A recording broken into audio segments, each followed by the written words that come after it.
Hey Insulators, we are here in Austin, Texas, and with Colton. He is with Texas Teardown. His business basically is demolition. So he needs a vacuum as part of that process. Colton, what do you think about the machine so far and the whole process of buying it and us coming out here and talking to you about it? Yeah, I really appreciate you coming out. I actually heard about y'all through a friend recommended this, so that's always the first good sign for me.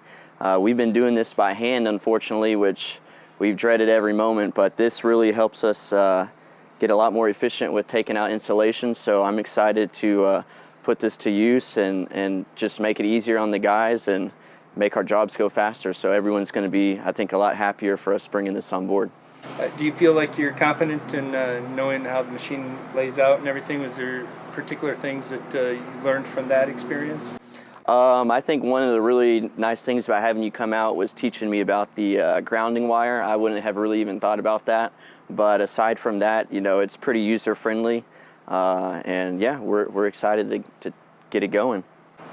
Thank you, Colton. Awesome. Thanks, Barry.